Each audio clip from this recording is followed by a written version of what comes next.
We thought about writing the book when we got an email from Richard Abate at ICM. We were getting hundreds of emails.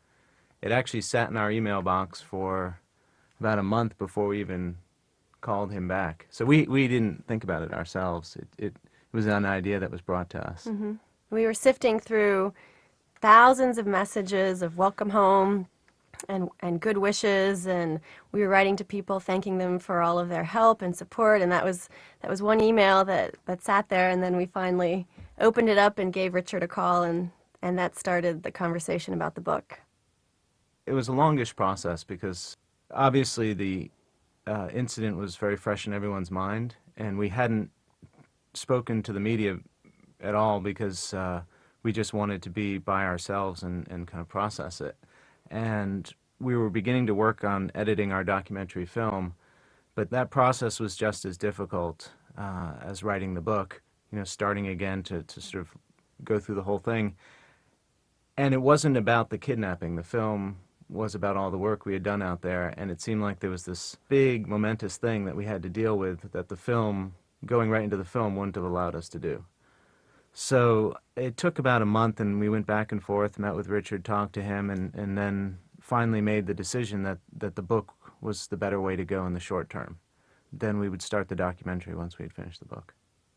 When I came back, I mean, that 10-day experience for me was a black hole. I mean, I feel like somebody had kind of taken me entirely out of society, and I have no idea what happened except for the things that I started reading about that time period and then talking to family members. And the amount that happened in that 10 days was extraordinary. I mean, there was a sort of huge shift on this end that I just started to try to understand. And I didn't know the full story. I only knew bits and pieces of it. I guess one of the things that we decided to do in the writing, we said when we were going to sit down and write this, we were going to do it separately for the first 2 months so as not to influence each other at all. So we were in the same location, but we would go off into different rooms and we wouldn't read anything that the other person wrote. And it actually, for the first 2 months, it literally poured out. I mean, we both wrote 350 pages in 2 months.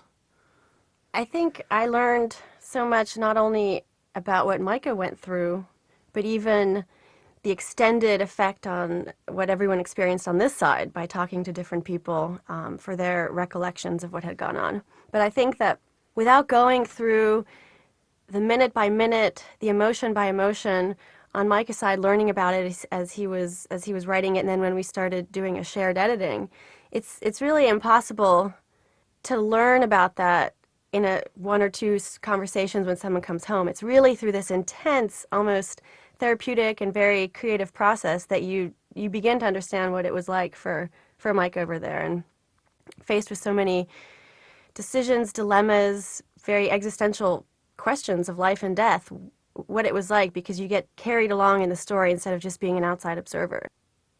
There's so much to tell in this story, and there's so many stories in this story. And part of the difficulty of writing the book was to narrow it down and to focus it.